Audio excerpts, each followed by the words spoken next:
Est-ce que je peux me faire une connexion sur Internet pour leur montrer une séquence? Oui, bien sûr. Ouais. Internet? Ah d'accord. J'ai un lien. Ok.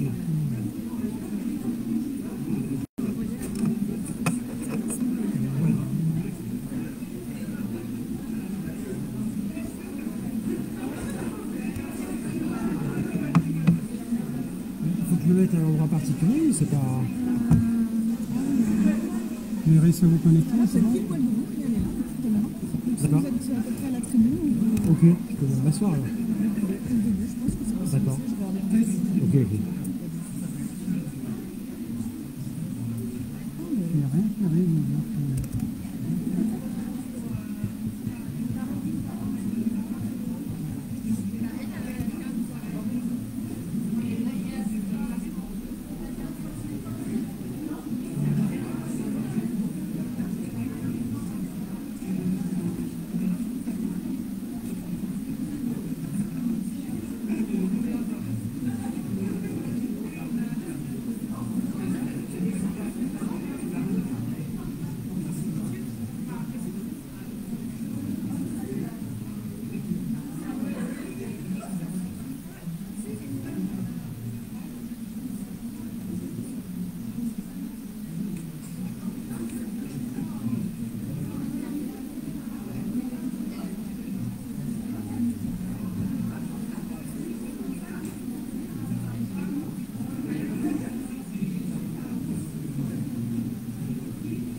Bonjour. Eh ben, on m'avait dit que c'était tout installé, alors du coup, j'ai fait confiance. J'ai installé la captation vidéo, j'ai pas installé le devoir projeter. Si on vous allume ça. Voilà. Donc là, c'était pas allumé. Et là non plus, et là, non, et ben voilà, ça fonctionne, c'est formidable. Merci beaucoup. Non, il y aura d'autres. Pour le fond, c'est le côté, mais je te Est-ce qu'il y a montrerai. besoin d'un micro que ça fonctionne? On va voir si vous avez Évidemment. vous préférez. Ben, j'ai peur que ça soit. Ouais, on a, bien sûr. On a. Et pas le 3, Virginie. Le 1 et le 2. Le 3 il. 2, c'est pratique des fois.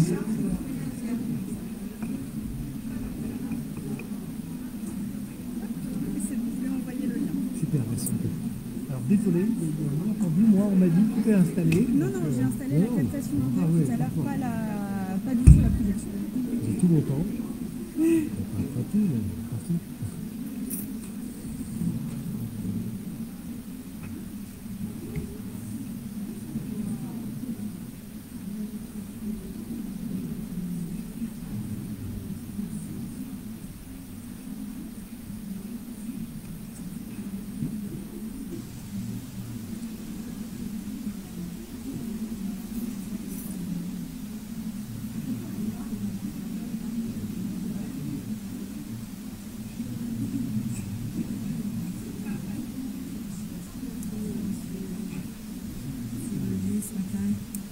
Il avait rien allumé? Non, c'est que nous avons installé la captation vidéo. Ça fonctionne.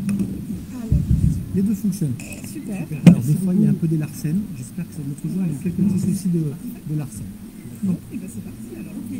Merci à vous. C'est bon pour vous? Ok. On y va. Bonjour à toutes et à tous. Merci d'être. Juste, je mets ça, la clé pour le lien.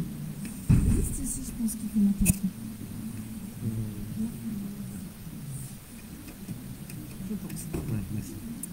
Donc nous allons vous proposer une conférence dans le cadre d'un cycle qui est organisé par le campus Design Matériaux et Innovation, et peut-être reprendre un petit mot pour vous représenter, vous présenter le campus, si toutefois vous n'en aviez pas forcément entendu parler. C'est possible, je regarde vos professeurs, parce que je ne sais pas quel est le niveau effectivement de connaissances que vous avez de ce réseau. Le campus donc, Design Matériaux et Innovation, c'est un réseau d'établissements dans lequel vous vous inscrivez également, et l'objectif de ce réseau d'établissements, c'est de faire le lien entre ces établissements, mais aussi faire le lien avec les établissements de l'enseignement supérieur, faire le lien avec les collèges, mais aussi avec les entreprises. C'est pourquoi nous créer ces campus dans lesquels vous vous inscrivez. Nous avons donc la chance d'accueillir aujourd'hui M. Assouli pour cette conférence. Je pense qu'il représentera les grandes lignes du cycle également dans lequel cela s'inscrit. Ah.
Merci beaucoup.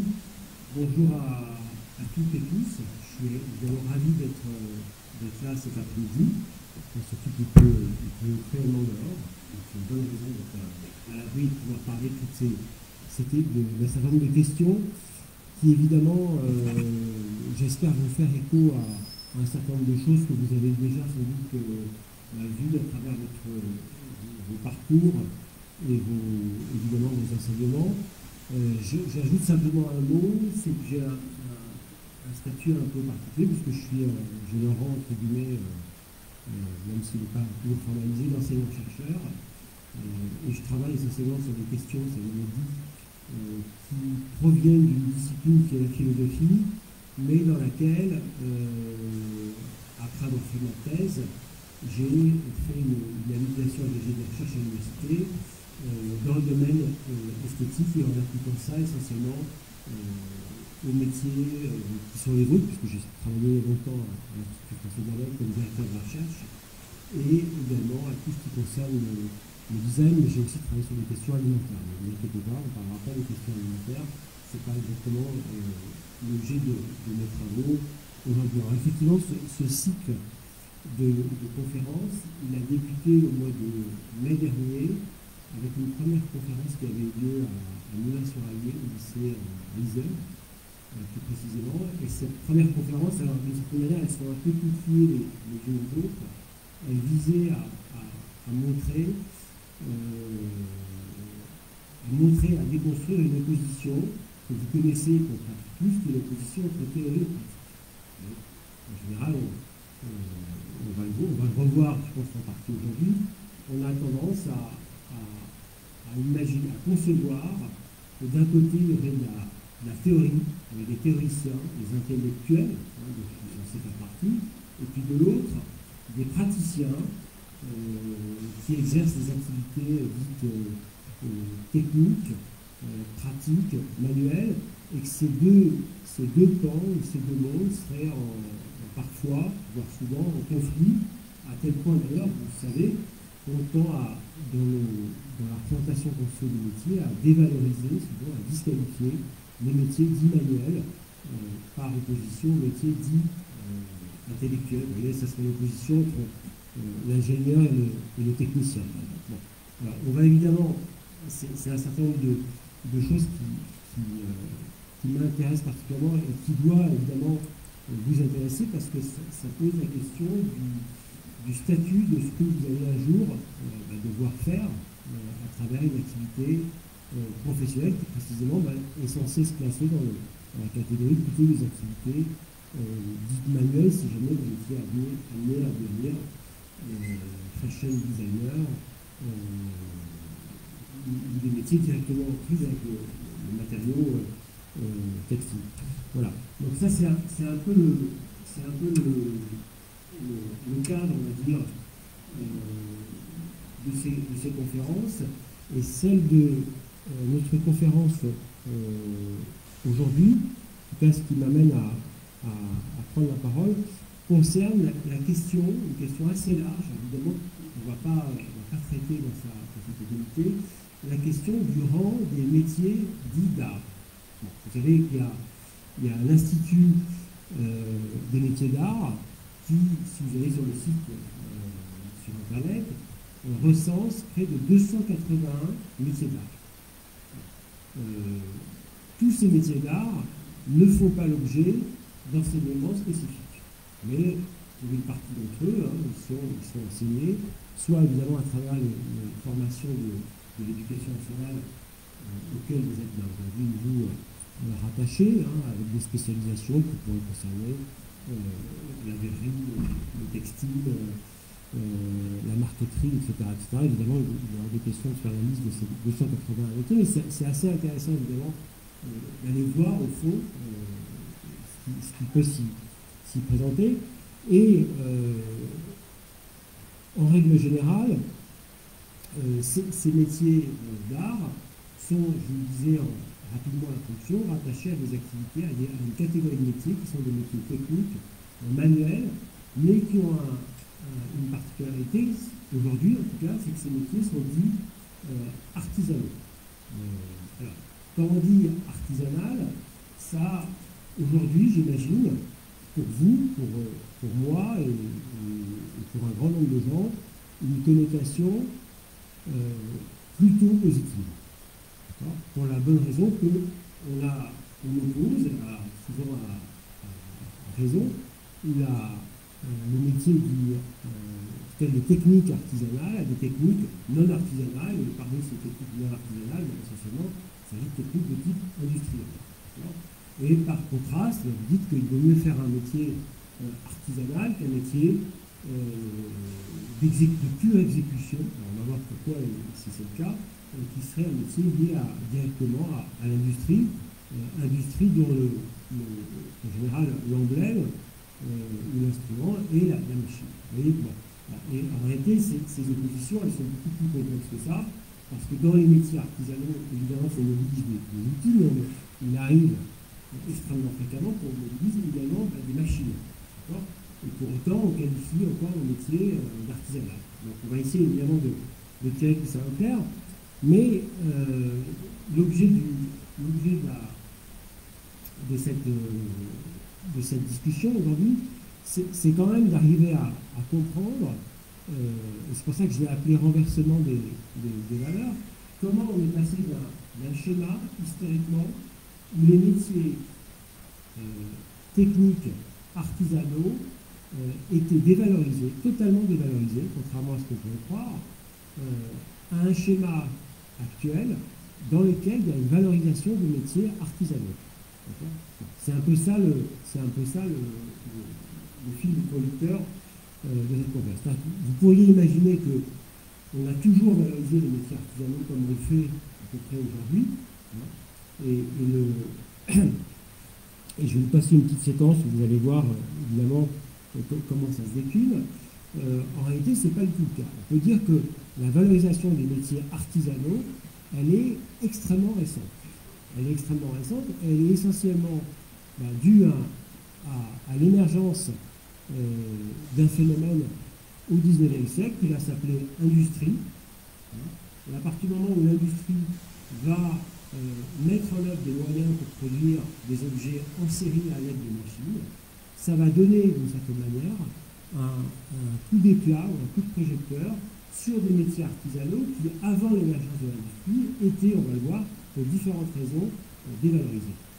Ça va être ça un des moteurs de cette revalorisation aujourd'hui du métier d'art, c'est essentiellement, on va dire, les industries du luxe. Vous voyez, j'ai dit d'ailleurs industrie du luxe, j'ai pas dit maison de luxe, pour une bonne raison, c'est qu'il y a une classification à partir du 19e siècle, notamment mise en œuvre par les institutions publiques, politiques, qui vise à définir le luxe à travers un certain nombre d'industries. Évidemment, les acteurs du luxe sont un peu en froid avec le mot industrie, ne serait-ce qu'au plan rhétorique, puisqu'ils préfèrent parler de métiers d'art.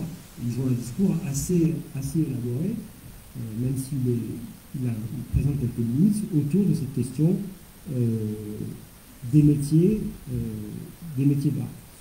Donc,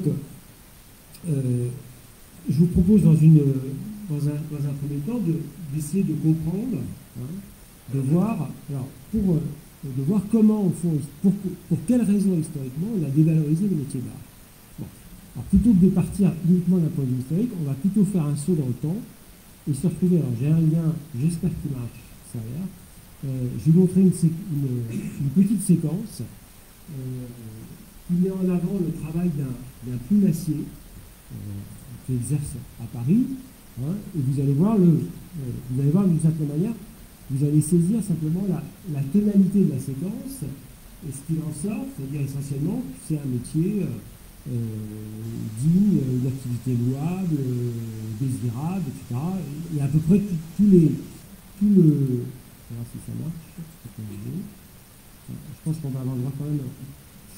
Voilà. Ah, c'est pour ça. Bon.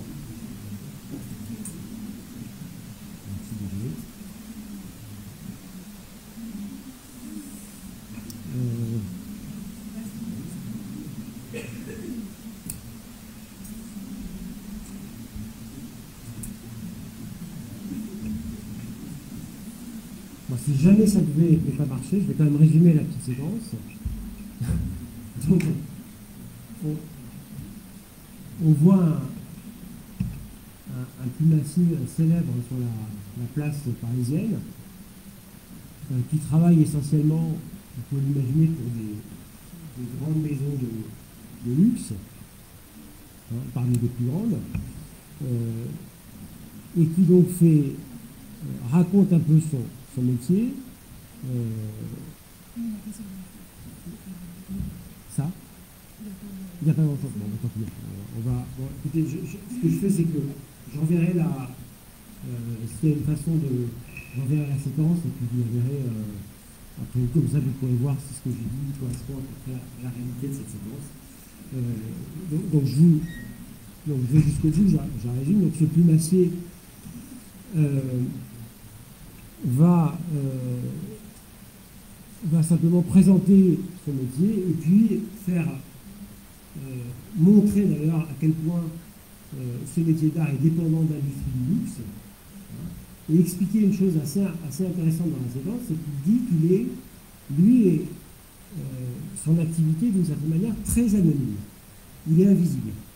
Il dit je fais un travail absolument essentiel, mais pour autant ce travail est invisible précisément parce que ça ne constitue qu'un élément dans une pièce vestimentaire, si je dis un vêtement, qui est un élément ornemental, mais qui n'est pas le seul élément ornemental. Vous voyez ? Donc à ce moment-là, et d'une certaine manière, c'est son travail absolument remarquable, vous verrez, je vous ferai parvenir la séquence, autour de ces plumes naturelles, l'oiseau, d'ailleurs, dont il précise que ces oiseaux n'ont pas été tués à cette femme, il s'agit d'animaux dont il a donné les plumes. Donc, tout ça reste évidemment à vérifier. Ce travail absolument remarquable et met en évidence évidemment quasiment une limite entre un travail artisanal et un travail qui pourrait quasiment relever de l'art. Donc on va évidemment aussi questionner cette limite. Mais dans ce schéma, ce que je vous disais, c'est que historiquement, l'artisan est un acteur de la vie technique et de la vie économique qui n'a pas de reconnaissance et de statut très valorisé. C'est plutôt un travailleur dont on reconnaît la nécessité, parce qu'il faut les artisans, on va voir pourquoi il faut les artisans, Hein. Il faut évidemment vous projeter dans un schéma qui est un schéma dans lequel l'artisanat n'est pas une sorte d'alternative à l'industrie. Il faut vous projeter donc dans un monde qui est un monde non industriel. Donc il faut sortir au fond de l'opposition qui est évidemment extrêmement présente qu'on a entre l'industrie et l'artisanat. Vous imaginez un monde dans lequel de toute façon l'artisanat ne peut pas être réellement opposé à autre chose, puisqu'il n'y a pas d'autre option que produire de cette manière-là, c'est l'artisanat. Produire artisanalement, parce que de toute façon, on ne sait pas faire autrement. Bon. Il faut imaginer que dans ce schéma, notamment dans l'Antiquité grecque, quand on réfléchit à l'origine des sociétés humaines, eh ben on renvoie immédiatement à l'idée que les sociétés humaines sont nées parce que nous, humains, on a des besoins nécessaires, vitaux, on dirait, qui sont des besoins alimentaires, des besoins en termes d'habitat, en termes vestimentaires, et que pour combler ces besoins, on doit produire un certain nombre d'objets nécessaires, évidemment nécessaires pour pourvoir à ces besoins. Bon.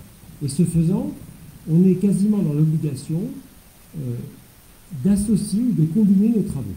Alors pourquoi? Alors comment ça fonctionne? C'est qu'il faut imaginer que on imagine à ce moment-là que l'origine des sociétés, chez les Grecs, en tout cas c'est conçu comme ça, c'est que les individus se rassemblent. C'est ce que dit par exemple un philosophe Aristote au IVe siècle avant l'ère du Christ. Les individus se rassemblent, forment une société, et chacun produit une série de biens qu'il va peu à peu échanger et troquer contre d'autres biens dont il a également besoin. Vous voyez? Donc l'idée, c'est que l'origine des sociétés, c'est une sorte de division du travail qui est indispensable et qui fait qu'on sait que les hommes se seraient rassemblés dans cette fin. Il imagine un village, c'est d'abord un lieu d'échange avec des produits absolument indispensables. Ça, c'est la première chose. Ce qui d'ailleurs, à partir de là, justifie le fait qu'il existe dans une société des producteurs. Et ces producteurs, c'est les techniciens, les techniciens, ce sont en l'occurrence les artisans. Donc les artisans ont une place absolument indispensable. Mais pour autant, dans la conception, on va dire, qui est celle des Grecs pendant cette période qu'on appelle l'Antiquité grecque, en réalité, ce travail est nécessaire, mais il n'a pas de valeur morale très forte. C'est-à-dire qu'il faut effectivement il faut que des gens produisent des biens, parce qu'on a besoin de gens, de ferronniers, d'agriculteurs ou de menuisiers, parce qu'on ne peut pas faire autrement, mais l'essentiel n'est pas là. Bon. Vous voyez, donc d'une certaine manière, l'essentiel d'une société ne repose pas sur le fait que des individus se sont réunis pour produire des objets, j'ai dit vêtements, aliments, etc., en vue de vivre, voire de survivre. Et à ce moment-là, il y a une petite, je ne vais pas vous abreuver de longues citations, mais il y a une petite citation assez révélatrice d'Aristote qui dit qu'on ne peut pas, qu'une société dans laquelle les hommes se rassemblent et que les uns sont charpentiers, les autres laboureurs, d'autres cordonniers, d'autres modistes, bon, le mot est donné une traduction électronique, d'autres modistes, etc., ça ne forme pas pour autant ce qu'il appelle une cité. Cité, c'est la traduction française du grec polis. Polis en grec, ça veut dire, ça veut dire la police, P-O-L-I-C-E évidemment, c'est-à-dire la police, référence US, qui veut dire politique, qui a donné la vie, le sens de la cité, de la société politique. Bon, on dit c'est pas parce qu'on a d'excellents techniciens, qu'on produit des biens d'excellente facture, qu'on forme une société. D'accord? Bon, ce qui veut dire que, si vous le traduisez dans notre terme, les rapports économiques qui nous réunissent les uns avec les autres ne suffisent pas à faire qu'on fasse société. Ça, c'est la première thèse. Mais c'est pas tout. Ce qui veut dire que l'essentiel de la vie communautaire, ne repose pas sur le travail des artisans. Bon, on fait des artisans, mais bon, parce qu'on ne peut pas s'en passer, mais si on pouvait s'en passer, ben on s'en passerait d'une certaine manière. Et à partir de là, on amorce une réflexion sur le travail artisanal. On dit, mais c'est quoi, en quoi ça consiste en quoi le travail de l'artisan? Qu'est-ce que fait un artisan? Et d'une certaine manière, le mot travail, assez étonnamment, n'apparaît pas. Enfin, le mot travail n'apparaît pas. Je vais essayer de vous dire pourquoi le mot travail n'apparaît pas, parce que l'idée c'est la suivante. Vous allez voir, ça va expliquer en partie ce que je vous ai dit, c'est la dévalorisation de l'artisan. C'est que le travail, c'est celui, l'artisan, pardon, c'est celui qui en grec exerce ce qu'on appelle une dynamis. Dynamis, c'est une dynamique. C'est-à-dire qu'il a une force, c'est sa compétence. Il a une compétence. Chaque artisan a une compétence. D'où l'idée, immédiatement, c'est que l'artisan, il est toujours dans une spécialisation de son travail. Quand je vous ai dit qu'il y a 281 métiers d'art, ça veut bien dire qu'il y a 281 compétences différentes. Et si on ne pense pas en termes de compétences, on ne peut pas penser évidemment l'artisanat. On n'est pas artisan, on est artisan dans un champ, un domaine particulier, avec un objet particulier. D'une certaine manière, on voit bien que si vous avez décidé de vous spécialiser dans le champ vestimentaire et à travers lui en direction de la mode, ça ne vous ouvre pas, les compétences que vous allez déployer sont difficilement transférables dans le champ du mobilier. Enfin, impossible, mais en tout cas, c'est évidemment pas les mêmes composantes. Bon. Donc, l'artisan, il a une compétence dans un champ particulier. D'une certaine manière, c'est un spécialiste. Alors, dire c'est un spécialiste, vous pouvez le dire comme une qualité, le spécialiste, mais d'une certaine manière, c'est aussi un défaut. Parce que le spécialiste, c'est celui qui, au fond, est incapable de sortir de sa spécialité. Vous voyez, il a une difficulté, c'est qu'il est spécialiste, et étant spécialiste, eh ben, il est, au fond, il vit dans un champ technique assez restreint et un peu étroit. Bon. Et c'est pas tout, c'est que c'est un spécialiste d'un genre particulier. Parce que c'est un spécialiste, l'artisan, qui n'est pas autonome, dont le travail n'est pas autonome, mais dont le travail vise à satisfaire un destinataire. Ce destinataire, vous connaissez, c'est l'usager. D'accord? Donc, d'une certaine manière, il a son travail, comme on dirait en grec, ancien, il n'a aucune autonomie. Aucune autonomie. Hein? Autonomie, autonomie, ça renvoie à la possibilité de travailler d'une certaine manière pour soi. L'artisan, il ne travaille jamais pour lui, il travaille toujours pour un usager, hein, vous direz aujourd'hui un client, un consommateur, un destinataire, et d'une certaine manière, c'est quelqu'un dont le travail est entièrement dépendant de son destinataire. Vous voyez, si vous produisez des vêtements, d'une certaine manière, vous produisez des vêtements pour quelqu'un. Autrement dit, c'est ce destinataire qui va indirectement définir la manière dont le vêtement doit être produit. Bon, alors, ce schéma-là, c'est un schéma que vous connaissez, qui est encore assez présent dans la représentation qu'on se fait de l'artisanat. C'est qu'un artisan, par exemple, si vous faites appel chez vous à un menuisier, vous allez remarquer que vous lui passez commande. Autrement dit, vous êtes le commanditaire, le client est le commanditaire, il passe commande et l'artisan exécute la commande. Bon, vous voyez les termes que j'emploie, j'ai volontairement pris ce vocabulaire, qui est le vocabulaire au fond politique du pouvoir.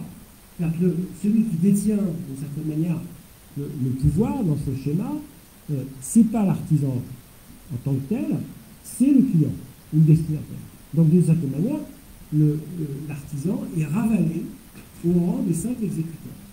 Il va devoir faire ce que le client ou le commanditaire ou l'usager lui a prescrit de faire. Autrement dit,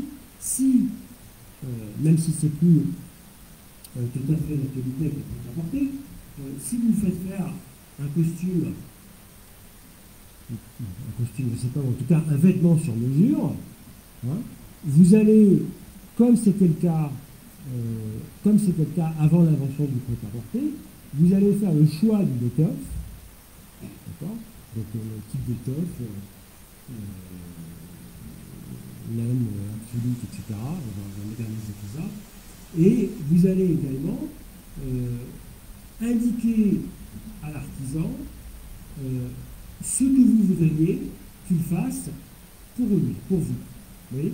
Donc d'une certaine manière, lui va être dans cette position où il va devoir mettre en œuvre un objet qui est un objet technique, un vêtement en l'occurrence, tel que vous l'avez planifié.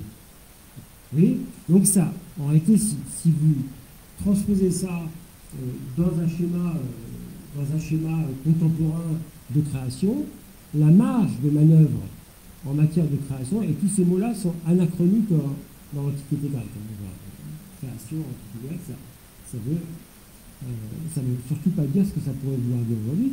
Ben là, si on pousse quand même l'anachronisme, la création de l'artisan, la latitude en matière de création de l'artisan, elle doit être à peu près nulle. D'accord? Il n'y a pas de création, de créativité possible. Hein? Pourquoi? Parce qu'il va simplement devoir mettre ses capacités professionnelles au service de l'autre. Il existe comme ça, au service de l'autre. Donc, il n'est pas question de laisser libre cours à quelque chose qui serait avec beaucoup de prudence, son inspiration, son imagination, etc. Donc, ce qui veut dire que la capacité de l'artisan, c'est celle d'obéir à l'usager, et d'une certaine manière, il ne produit pas un travail, on dit chez les Grecs, il ne produit pas un travail, il rend un service, ce qui n'est pas la même chose. Il rend un service. Donc c'est un producteur de service dans la mesure où, si j'ai besoin de chaussures, si j'ai besoin de vêtements, je fais alors appel à celui qui peut me rendre ce service. Et évidemment, dans la conception, ça c'est aussi quelque chose qui a été dépassé aujourd'hui, dans la conception que les Grecs anciens se font du métier artisanal, l'artisan, c'est quelqu'un qui met en œuvre ses compétences, qui sont techniques, mais ces compétences techniques, elles ne visent pas à satisfaire le client, à lui apporter du plaisir, mais à combler un besoin. Vous voyez la différence? C'est-à-dire que c'est pas combler un besoin, c'est-à-dire qu'au fond, il produit des objets utilitaires, l'artisan. Quand les exemples qui sont donnés, c'est l'artisan, il produit, on nous dit par exemple, il produit des chaussures, il produit des vêtements, il produit des charrues, l'agriculteur, il produit par son travail à la machine, en tout cas des outils, des céréales, s'il s'agit de céréales, etc., etc. Mais l'ensemble des biens qui sont produits sont des biens qui répondent à une nécessité naturelle. D'une certaine manière, l'artisan, on lui fixe en permanence une limite. La première limite, c'est qu'il obéit à l'usager. La seconde limite, c'est qu'il ne doit produire que le strict nécessaire. D'une certaine manière, s'il produit au-delà du strict nécessaire, il est en infraction, il est d'une certaine manière en situation d'infraction morale. Ça, c'est une nouvelle condition. Et l'autre point qui va jeter le doute sur le travail de l'artisan, d'ailleurs par opposition souvent à l'agriculture, c'est que l'artisan, c'est celui qui travaille généralement dans un espace qu'on appelle atelier. Et l'atelier, par définition, il est fermé. Il est coupé en atelier. Si vous prenez les petites peintures de Vermeer, vous voyez, il y a des scènes d'atelier. On est dans un espace en général confiné où l'artisan a ses outils, son travail, son cadre, etc. Et ce travail-là est invisible. Or, l'invisibilité du travail de l'artisan, elle va avoir une conséquence assez généralisée, qui est que ça va laisser penser que comme son travail est invisible, il est potentiellement celui qui peut duper l'usager. On ne voit pas ce qu'il produit, Donc, si on ne voit pas ce qu'il produit, dit par exemple Aristote ou un autre philosophe qui s'appelle Platon, dit le risque, c'est que l'artisan, il peut en permanence produire des objets, mais en nous trompant un peu sur la marchandise et sur les matériaux qu'il utilise, le savoir-faire, etc., etc. Donc, et ça, souvent, on l'oppose à l'agriculteur. L'agriculteur, l'avantage, c'est qu'il travaille à l'air libre, donc son travail, on dit qu'il est plutôt visible. Bon, évidemment, ce genre de position résiste plus tellement à l'actualité, puisque l'agriculteur utilisant des produits dont les effets sont notables mais invisibles de cette manière, c'est ce qu'a dit de l'épandage, donc ça ne fonctionne plus tellement. Mais en tout cas, il y a une série de raisons qui conduisent à faire que le travail de l'artisan est en permanence assigné à des limites, celle de l'usager, celle de devoir travailler dans son atelier, celle de devoir ne produire que des biens nécessaires naturellement, et également ce travail ne peut donc pas être entendu au sens des métiers d'art tels que je vous l'ai énoncé, c'est-à-dire avec les 280 métiers, parce que si vous prenez les métiers d'art tels qu'ils existent aujourd'hui, vous voyez bien que ça répond pas franchement à la définition du travail artisanal tel qu'on vient d'entendre. Pour au moins une raison, c'est que la plupart si la technique que nous avait accompagnée, on aurait vu la séquence que je vous montrais du plumassier. Le plumassier, il fabrique des pièces qui ont une valeur uniquement ornementale. D'accord ? Donc, autrement dit, si les pièces ont une valeur ornementale, elles n'ont, par définition, aucune nécessité naturelle. C'est-à-dire que le travail du plumassier, c'est un travail dont on peut se passer. Si vous avez, déjà qu'on pourrait, si on prend le raisonnement qui a été se dispenser de porter un chapeau, a fortiori ajouter sur ce chapeau quelques plumes, des plumes de tel oiseau, etc., ça paraît être, au fond, un luxe, donc quelque chose d'assez superflu. Bon. Alors, donc d'une certaine manière, vous voyez bien que la valorisation actuelle de ces métiers d'art, elle est fondamentalement liée au fait d'avoir légitimé l'idée que la consommation de biens, notamment vestimentaires, si on prend l'exemple du cas de figure du vêtement, mais pas seulement, répondait non plus à un usage naturel, mais bien à un désir superflu qui est de nature sociale.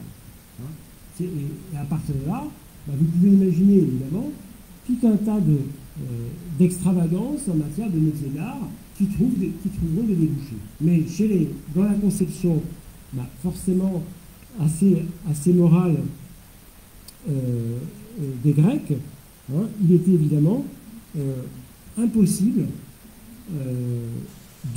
d'admettre le fait que l'artisan pouvait produire des objets, que ce soit, je sais pas, de la marqueterie, de la verrerie, dissociés de nos besoins dits naturels. Donc, d'une certaine manière, le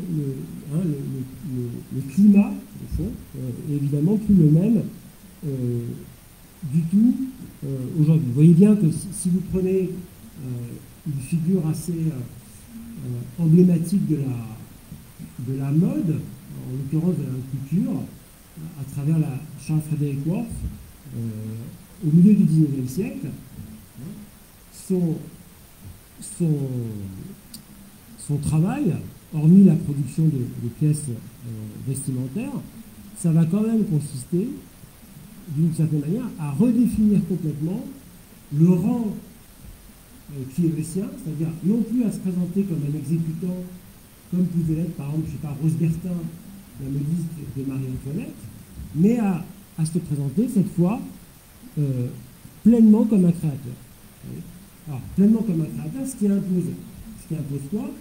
D'abandonner le statut un peu servile de l'artisan et de devenir créateur, c'est-à-dire de créer, de mettre au point des pièces vestimentaires qui vont, hein, entre guillemets, avoir une valeur indépendamment du désir de l'usager, du destinataire. Vous voyez, le schéma, c'est une sorte de renversement. C'est-à-dire que le designer, ici le couturier, pour l'appeler le mot de l'époque, le couturier devient d'une certaine manière, change de rang, change de statut, passe d'artisan à, entre guillemets, artiste. Je mets des guillemets parce que c'est évidemment discuté et discutable, l'usage du mot artiste. Bon. Alors, une remarque quand même sur ce changement de statut. Le changement de statut est important parce que si vous dites que votre métier relève de l'art et non plus de l'artisanat, d'une certaine manière, vous faites un saut dans la hiérarchie des représentations morales et symboliques. Alors ça, ce qui s'est vu dans le cas de la mode, puisque je vous donnais l'exemple de Rose Bertin, en vous disant Rose Bertin, c'était une modiste au service de Marie-Antoinette, mais elle en reste pas moins une exécutante, probablement de génie, imaginez, mais elle en reste pas moins une exécutante. Ce qui n'est plus le cas à partir du moment où la haute couture apparaît, où à ce moment-là, les couturiers se définissent, à tort ou à raison, en tout cas font le pas, comme des créateurs à part entière. Alors, en réalité, ce schéma-là, pour vous l'expliciter, pour vous montrer la façon dont un métier change une fois que vous avez redéfini le statut social et symbolique du métier, vous pouvez le voir à travers notamment une transformation importante, c'est la transformation du statut des peintres, avec la création des académies royales de peinture et de sculpture. C'est-à-dire que quand vous étiez, alors je ne vais pas retracer tout ça parce que ça serait trop long, mais c'est assez intéressant pour voir justement le changement de rang des activités. Pendant longtemps, les peintres, donc quand je dis peintre, c'est pas peintre en bâtiment, c'est peintre, artiste peintre, les peintres étaient associés à ce qu'on appelait les corporations. Je ne sais pas si ça vous dit quelque chose. Les corporations, c'était, en résumant de façon extrêmement schématique, c'était des organismes, si on les appelle ainsi, assez puissants, et puissants également au plan politique, qui étaient en charge de former des apprentis à travers un schéma qu'on appelait la maîtrise. Il y avait des maîtres d'art, et puis il y avait des apprentis. Vous auriez, au fond, sans doute au Moyen-Âge, été dans ce schéma-là. Vous n'avez pas été dans ce lycée, vous auriez été dans une corporation, et dans cette corporation, vous auriez eu un maître, vous auriez été apprenti, mais la corporation, elle ne se contente pas simplement, ce qui est déjà évidemment gigantesque, elle ne se contente pas de former les apprentis, elle va aussi veiller à assurer la commercialisation des produits liés à ces métiers. Donc, d'une certaine manière, elle assure le devenir de l'apprenti depuis sa prise en charge jusqu'à sa professionnalisation effective. Vous voyez? Donc c'est un pouvoir extrêmement puissant qui va être attaqué au XVIIIe siècle par Turgot, parce que c'est pour des raisons essentiellement politiques. Mais dans une corporation, j'allais dire les étudiants, il ne s'agit pas d'étudiants, les apprentis sont des artisans divisés par corporation. Il y a un de ces héritages, c'est notamment les compagnons, aujourd'hui. Et parmi ces corporations, on trouve la corporation des peintres, des artistes peintres. Ce qui veut dire que les artistes peintres sont formés à travers les corporations par un maître, et ensuite ils vont évidemment chercher à vendre et commercialiser leur œuvre. Mais un des signes de rattachement à la corporation, c'est que par exemple, la majorité des peintres vendaient aussi à travers les contrats qui étaient scellés entre des commanditaires et des peintres, ils vendaient leur travail, par exemple, au temps de travail. Donc vous vendez exactement comme vous allez vendre exactement comme un menuisier va, au fond, quantifier son temps de travail pour produire un objet, c'était à peu près la même chose. Mais, ce faisant, eh ben leur activité, une activité artisanale, donc une activité simplement d'exécution. Et la situation va changer avec la naissance des académies, parce que dans l'académie, le peintre va à ce moment-là non plus produire des objets qui rendent des services à des usagers, mais il va produire des objets qui sont des œuvres d'art parce qu'elles ne rendent aucun service à personne. Vous voyez ? D'une certaine manière, l'œuvre d'art, c'est un peu comme la musique que vous écoutez, quelle que soit cette musique, c'est que ça produit sans doute du plaisir, mais d'un point de vue strictement pratique, ça ne sert à rien. Vous voyez ? Alors que le vêtement, quand bien même c'est un vêtement de mode, il continue à avoir une certaine fonction d'ordre technique en termes d'usage. Quand bien même, évidemment, il n'a pas été choisi pour ce motif.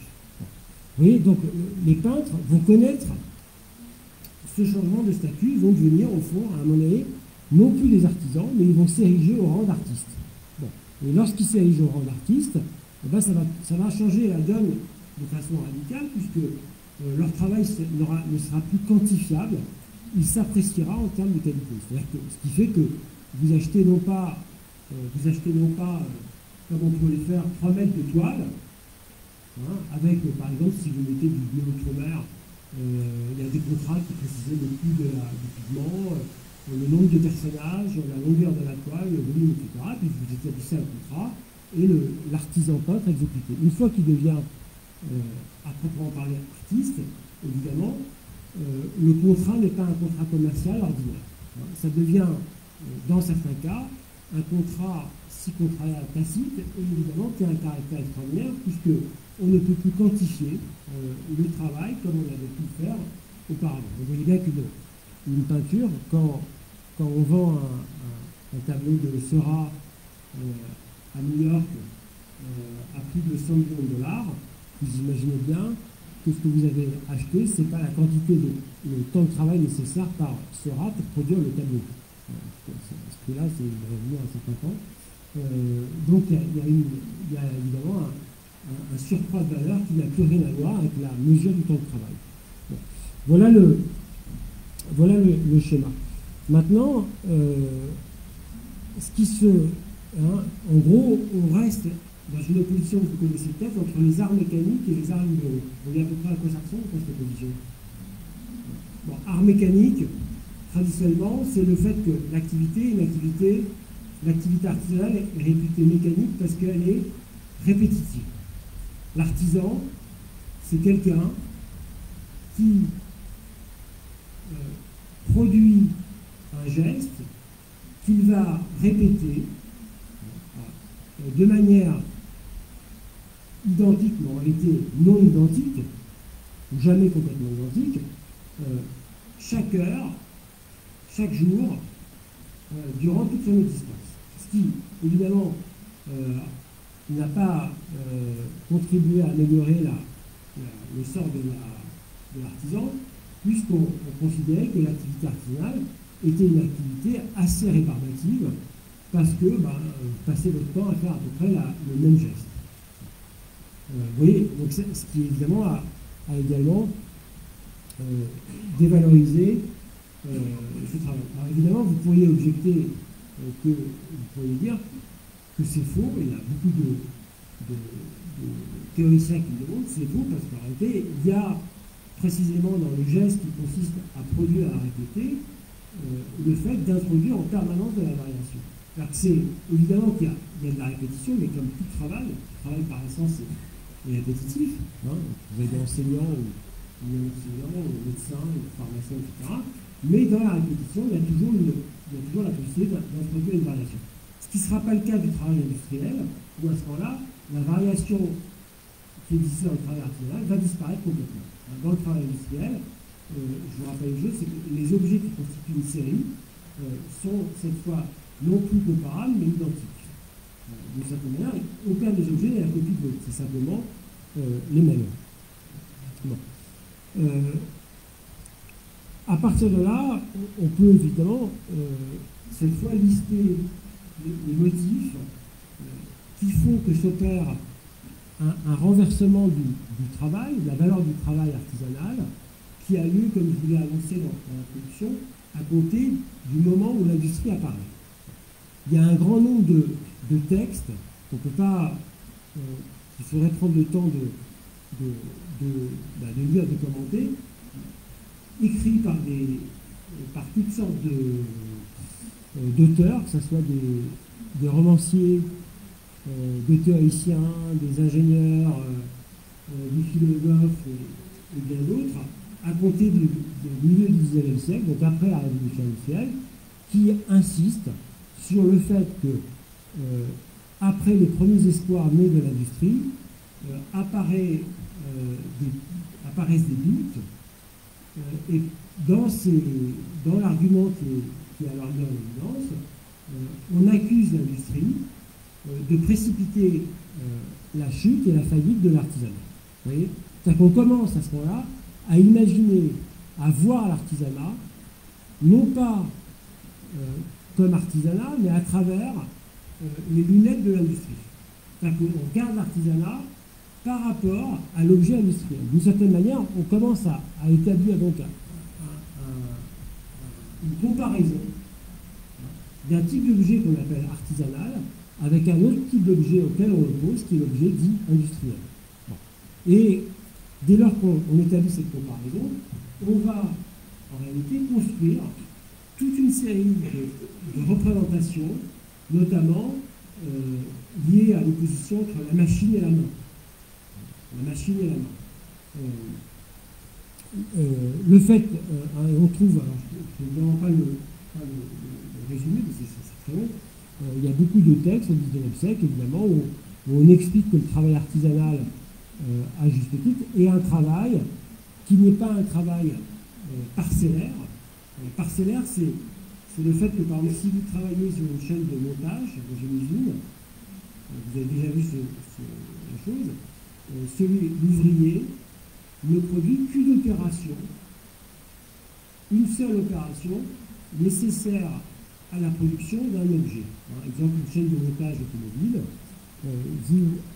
on demande à l'ouvrier d'effectuer une opération, et c'est la somme des opérations, mises bout à bout, sous la tutelle de l'ingénieur, qui engendre un objet assez complexe qu'on appelle automobile.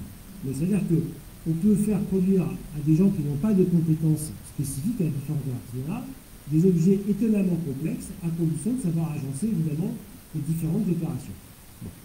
Bon. Or, ce qu'on relève évidemment, c'est que dans le travail artisanal, l'artisan n'est pas simplement celui qui exécute une petite opération parfaitement isolée, c'est celui qui est capable d'élaborer un objet, c'est-à-dire de concevoir sa mise en œuvre et de mettre en œuvre cet objet. Vous voyez, autrement dit, c'est un schéma qu'on appelle cognitif extrêmement complexe, artisanal, évidemment, puisque ça va embrasser des opérations à la fois de conception, d'imagination, de représentation, d'anticipation de ce qui va se produire, la manière dont l'individu va utiliser l'objet, ne pas l'utiliser, en détourner l'usage, etc., qui sont redoutablement complexes.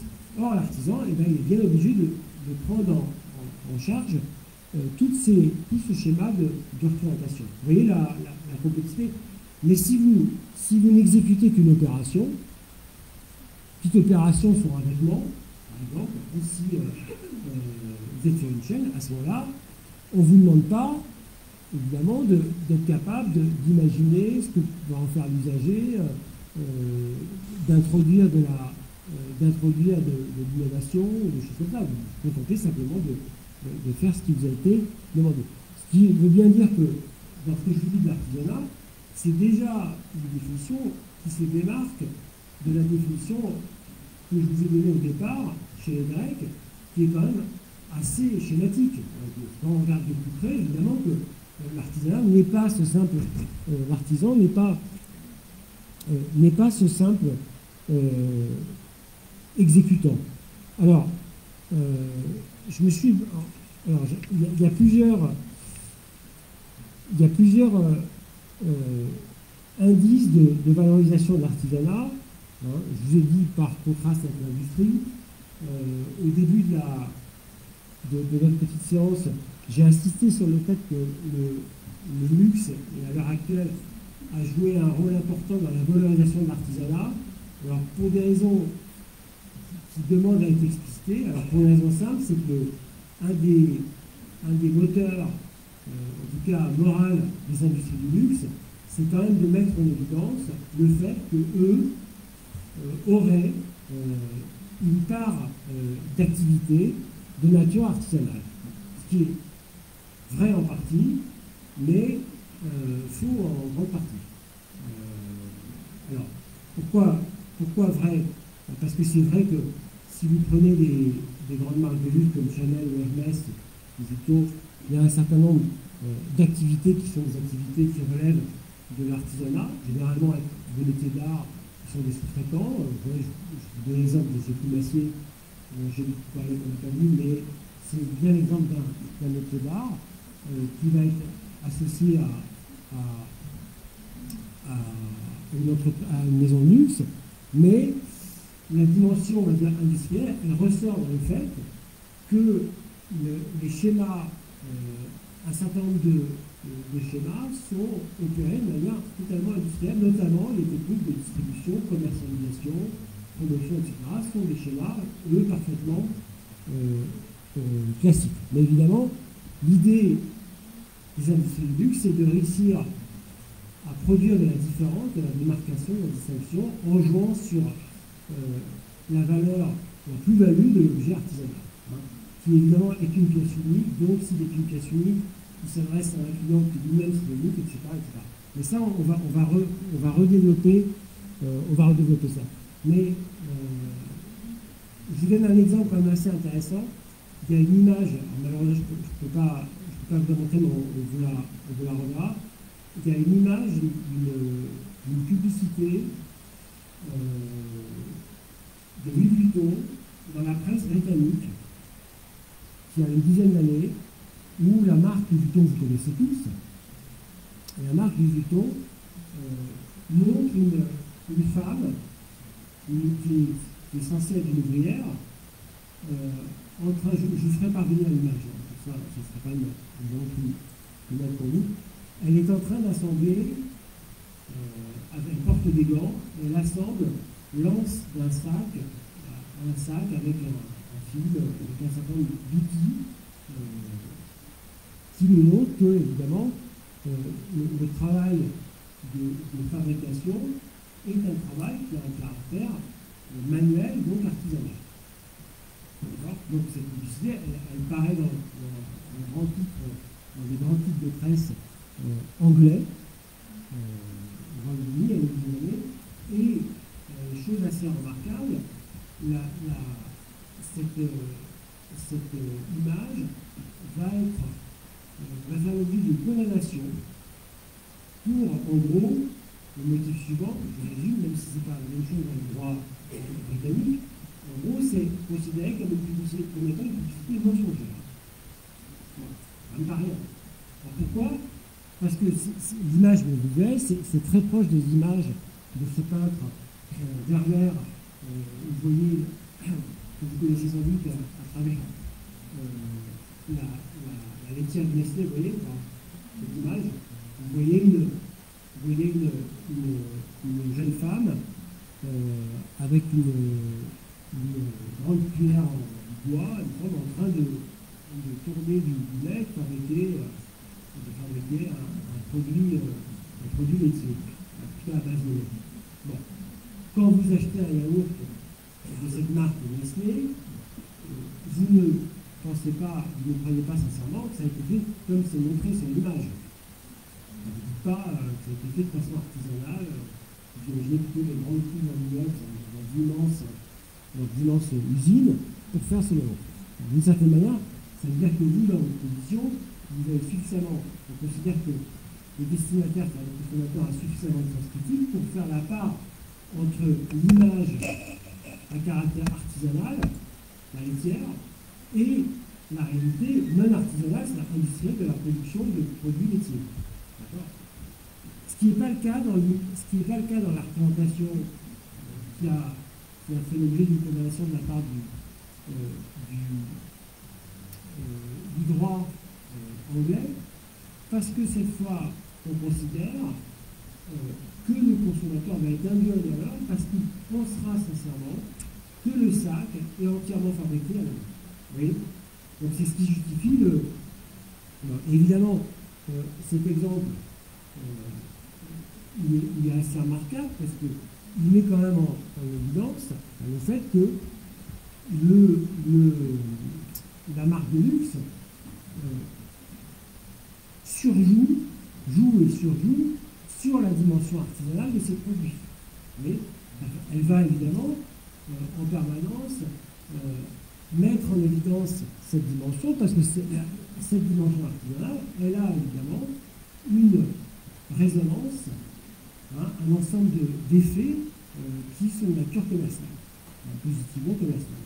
Donc évidemment, vous voyez bien que à ce moment-là, l'artisanat devient non seulement un objet qui a une valeur réelle, parfois symbolique, mais qui a aussi qui constitue un enjeu commercial, puisque l'objet artisanal, c'est évidemment établi dès le XIXe siècle. L'objet artisanal, c'est un objet qui, étant fabriqué à la main, réclame un temps de travail supplémentaire, donc a un coût supplémentaire.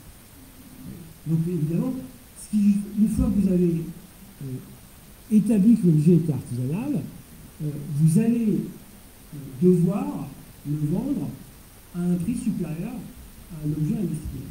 Donc imaginez, si vous laissez croire que l'objet industriel est un objet artisanal, ça vous permet évidemment d'augmenter la plus-value, le profit tiré d'un objet qui n'est peut-être pas aussi artisanal que ça. Bon, et ce qui veut dire que on peut aussi, dans cette situation-là, être amené assez paradoxalement à produire des objets artisanaux qu'on pourrait obtenir de manière non artisanale.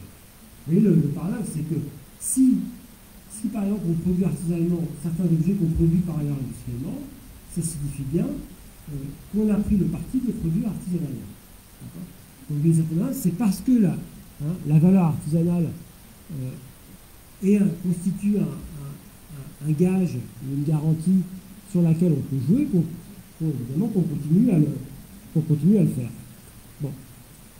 Alors, alors, c'est pas les seuls motifs, parce que là, ça pourrait être un peu une vision un peu cynique de l'artisanat en disant, au fond, des entreprises de luxe utilisent l'artisanat uniquement parce que c'est une source de démarcation, de plus-value, de distinction de taille. C'est pas uniquement le cas, et pourquoi il y a un certain nombre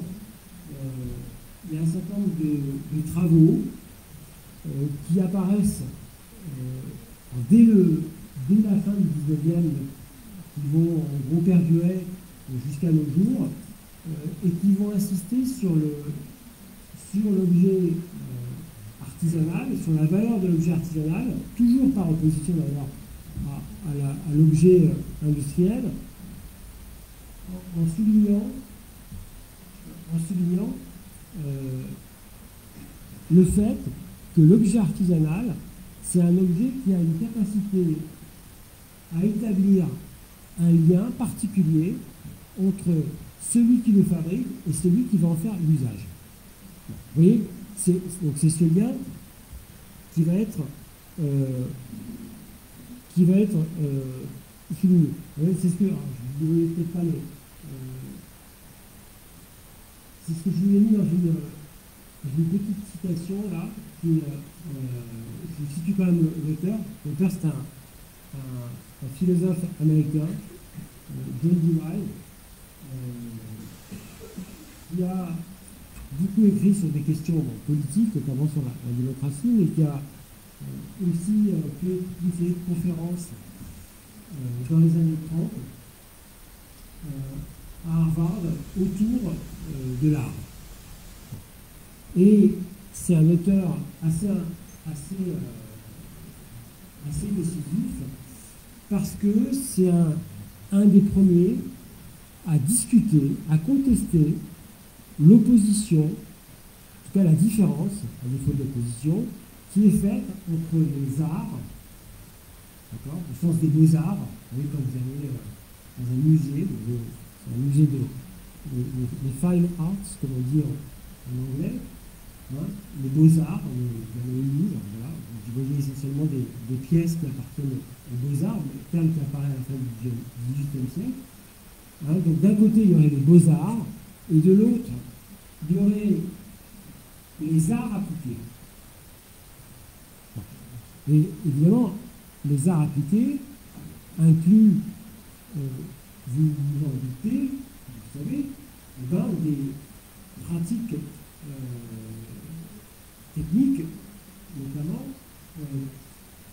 qui sont, en l'occurrence, les vôtres. Hein. Ça va être le mobilier, les arts de la table, et bien d'autres objets. Bon. Alors, ce qui dévalorise l'art appliqué, en l'occurrence, c'est le fait que les objets en question sont des objets qui répondent à un usage, en général, usage social, individuel ou collectif. C'est-à-dire que, si vous prenez le vêtement, ça répond toujours à un usage. Le vêtement, on s'en sert. Si vous prenez une œuvre d'art, d'une certaine manière, elle ne répond à aucune, j'ai dit au départ, elle ne répond à aucune espèce de nécessité physiologique ou sociale. Bon. Et à ce moment-là, ce que va montrer cet auteur, c'est que l'opposition entre l'art et les beaux-arts est une opposition qui est dépassée. Qui est dépassée, en tout cas, si elle n'est pas dépassée, elle doit être dépassée. Et il prend, je reconstitue l'argumentaire parce que je trouve qu'il est évidemment extrêmement important lorsqu'on réfléchit au statut de métier d'art. Il insiste sur le point suivant. C'est, il se demande,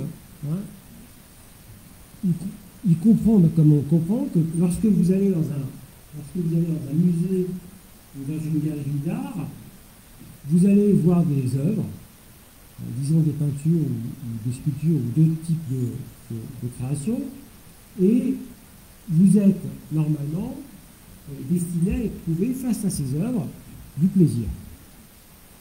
D'accord ? Un peu exactement, je vais donner l'exemple de la musique, ce qui fait que quand vous dites que vous aimez une musique, c'est qu'elle produit chez vous une quantité variable de plaisir, comme ça le serait pour d'autres formes d'art. Et ce que commence à dire Antonio, il dit, mais au fond, lorsqu'on est en contact avec des objets dits ordinaires du quotidien, comme du vêtement, du mobilier, de la céramique, on n'est pas simplement dans des rapports techniques et utilitaires au sens péjoratif, mais on peut également tirer de ces objets une vraie satisfaction qui est comparable à celle que je peux trouver dans le monde de l'art. Vous voyez ? Donc l'idée, c'est qu'il prend la question, non pas en termes de... la limite habituellement, elle s'est faite de la façon suivante. On dit qu'il y a des objets inutiles, tels que les œuvres d'art, et c'est parce qu'elles sont inutiles qu'elles ont une valeur supérieure aux objets utiles. Voilà. Donc vous dites, le tableau, effectivement, on ne peut pas faire grand-chose à part, vous allez dire, c'est une fonction décorative, mais c'est pas un besoin au sens corporel, au sens naturel.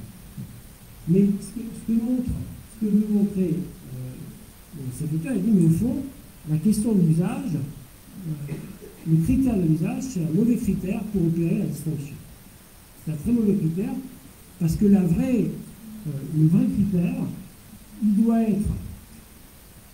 il appartient, les vrais critères, ils se reconnaissent dans deux choses, le plaisir que prend le producteur à produire et le plaisir que prend le destinataire à faire usage de l'objet. Vous voyez la distinction? Donc à ce moment-là, eh ben, il prend deux exemples, il prend plein d'exemples, on va dire, et il montre que le vrai plaisir, c'est toujours un plaisir qui est lié au fait d'utiliser un objet dans un environnement déterminé. Si vous prenez, je vous donne un exemple qui appartient à l'architecture. Vous connaissez tous, à défaut de l'avoir vu cet été très chaud en Grèce, le Parthénon. Vous voyez le Parthénon en Grèce. Bon. Le Parthénon, aujourd'hui, c'est évidemment un édifice qui fait l'objet d'un intérêt manifeste de la part d'un intérêt culturel manifeste pour les touristes. Donc les touristes s'y rendent et puis le visitent, le voient, etc. Mais ce qu'explique John Dewey, il dit le seul problème de ce rapport à l'objet, un objet comme le Parthénon, le Colisée, ou l'amphithéâtre, je ne sais pas, à Arles, c'est que ce rapport est un rapport purement esthétique. Enfin, vous y allez, vous regardez, vous dites c'est beau, et vous repartez. Or, si vous réfléchissez ce que fait John Dewey, à la manière, à la place, à la position qu'est celle du Parthénon dans son milieu d'origine, en réalité, le rapport des Athéniens au Parthénon n'était pas un rapport touristique. Ils ne se rendaient pas au Parthénon simplement pour le voir et en partir. C'était un rapport qui, sans exclure le fait que le bâtiment devait être l'objet de leur admiration, est un rapport utilitaire. C'est-à-dire que le Parthénon, c'est un édifice qui a une fonction politico-religieuse, et on s'y rend. D'accord? Autrement dit, on ne le visite pas. On en fait usage. Exactement comme votre lycée. C'est-à-dire quand vous venez au lycée, vous venez pas en visiteur, même si vous arrivez. Logiquement, vous êtes là en usager. Et vous voyez bien que si vous êtes là en usager, vous n'avez pas du tout le même rapport au bâtiment. Enfin, une chose, si on vous veniez visiter le lycée, ça serait complètement différent. Bon, ben, d'une certaine manière, c'est ce que dit Dewey. Il dit, le rapport de l'objet avec son environnement, c'est ce qu'on appelle le rapport d'usage. Et dans le rapport d'usage, en réalité, je retrouve la place des objets. Car si je veux comprendre les objets, je ne peux pas les comprendre dans le cadre du musée. Le musée, alors, je ne vais pas partir là-dessus parce que c'est un bel là-dessus, mais le musée, c'est globalement le cimetière des objets. Parce que les objets sont présentés en dehors du milieu d'origine. Vous voyez, ils sont dissociés.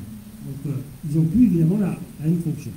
Donc, ce que va faire Dewey, c'est qu'il va du coup, à partir de là, renverser le préjugé habituel en disant c'est parce qu'on est dans des rapports d'usage avec les objets que les objets ont une valeur incommensurable. Enfin, ce qui fait que, par exemple, l'objet qui était dévalorisé parce que pratique, exemple le vêtement, va devenir un objet, évidemment, particulièrement signifiant. Alors, et je finirai là-dessus, parce que je vois que ça s'est dit, je finirai là-dessus, c'est sur le processus, et je pense que le processus lui-même, il insiste sur le processus lui-même de création artisanale. Et il prend l'exemple du potier. Et il essaye, alors évidemment, complètement à contre-courant de ce que je vous ai dit au départ, c'est sur la dévalorisation du métier d'art, il montre comment l'artisan,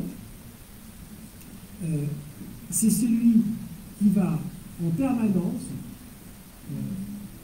produire une opération sur un objet, et en même temps qu'il la produit, il anticipe la suivante et il corrige celle qu'il est en train de opérer. Vous voyez, c'est un mécanisme assez complexe qui consiste à chaque étape à anticiper ce qui va arriver, au fond, l'étape suivante, et d'une certaine manière à ajuster l'étape dans laquelle on est. Et ça, ce processus-là, il est essentiel dans la représentation positive de l'artisanat. Parce que l'artisan, c'est du coup celui qui est c'est celui qui déploie une intelligence hors du commun à la mesure où il anticipe et il corrige. Et il donne, pour finir, et on s'arrêtera là-dessus, il donne l'exemple de l'architecture moderne. Il en fait une critique il est assez dur avec l'architecture moderne, comme on peut lui-même l'être par moment, et il donne l'exemple suivant. Il dit le problème pourquoi est-ce que il dit pourquoi, je le cite, hein, il dit pourquoi y a-t-il tant de bâtiments laids? Bon. Pourquoi tant de bâtiments laids? Et il donne l'explication suivante, il dit le problème des architectes, c'est qu'ils sont contraints d'une certaine manière, dans le travail d'élaboration du plan, de concevoir le bâtiment dans sa totalité de manière théorique. Ils élaborent le plan, et une fois que le plan est élaboré, le plan est mis à exécution, et d'une certaine manière, il y a deux étapes, conception et exécution. Et il oppose ça à un schéma qui est très caractéristique du schéma artisanal, qu'il reconnaît dans la construction notamment des cathédrales. C'est vrai que les cathédrales, lorsqu'elles étaient édifiées, elles n'étaient pas édifiées comme on édifie à l'heure actuelle un bâtiment, c'est-à-dire au moment où on lance les travaux, en quelques mois, le bâtiment sort de terre et il est livré à son client ou à ses usagers. Lorsqu'on construit une cathédrale, il n'y a pas d'architecte défini. C'est un travail qui se déploie dans un temps extrêmement long, ce qui fait que dans ce temps-là, on passe un temps dingue, en même temps, à revenir en arrière et à apporter des corrections permanentes. Vous voyez la différence? Ce qui fait que le bâtiment, d'une certaine manière, va s'enrichir d'un nombre d'expériences absolument considérable. On n'a pas si vous concevez simplement le schéma comme schéma, un plan et puis mise en œuvre du plan. Hein, donc il conclut là-dessus, ça sera la citation de la fin. La qualité esthétique des cathédrales médiévales est probablement due dans une certaine mesure au fait que la construction de ces bâtiments n'était pas autant que maintenant régie par les plans et des clauses établies à l'avance. Les plans évoluent au fur et à mesure de la construction du bâtiment. Vous voyez? Et à ce moment-là, il se sert de cet argument pour dire ce qui fait la puissance du travail artisanal, c'est la capacité de l'artisan, non pas, comme on l'a dit au départ, à répéter naïvement ce qu'il a fait, mais à corriger en permanence ce qu'il est en train de faire. Voilà.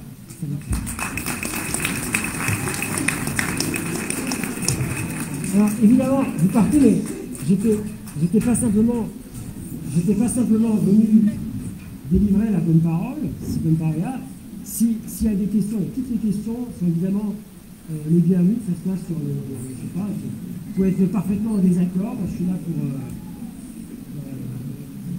Donc s'il y a des questions, elles sont évidemment les bienvenues, je serai ravi d'y répondre. Il y a des micros.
Elles ont participé